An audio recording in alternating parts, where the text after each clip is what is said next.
सबसे बड़ी खबर, पावर स्टार पवन सिंह का नया छठ गीत आप लोग के बीच लॉन्च हो चुका है और ये गाना आते ही मचा रहा है धमाल।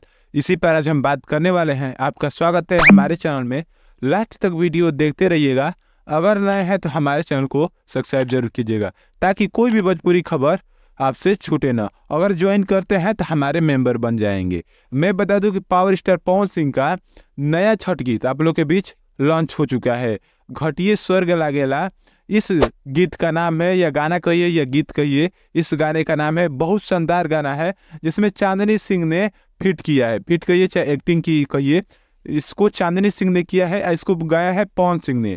और पवन सिंह के ऑफिशियल चैनल पर आप लोग के बीच लॉन्च हो चुका है। इसको आए हुए मैं बता दूं 7 घंटे हो चुके हैं। अब ये गाना कल 11 बजे दोपहर में आप लोग के बीच लॉन्च किया गया था।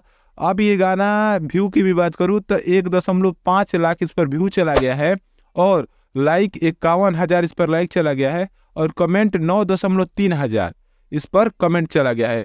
बहुत शानदार ये गाना चल रहा है। मैं बता दूं कुछ ही देर बाद आप लोग को 1 मिलियन भी बहुत जल्दी दिख जाएगा। आप लोग देख रहे हैं तो कितना व्यू गया है, जरूर हमको कमेंट कीजिएगा और लाइक करना ना भूलिएगा। मैं बता दूं आप लोगों ने, बहुत लोगों ने ये गाना सुन लिया होगा, तो आप लोग जरूर बताइएगा कि ये गाना आपको कैसा लगा पवन सिंह का। मुझे तो बहुत शानदार ये गाना लगा पवन सिंह का। ये पहला गाना है जो पवन सिंह का 2024 का है, नहीं तो हरदम 2, 3, 4 गाने आते थे पवन सिंह के। और मैं बता दूं खेसारी लाल का 3 से 4 गाना आ चुका है छठ गीत, और पवन सिंह का एक ही गाना है, अब इसके बाद नहीं आने वाला।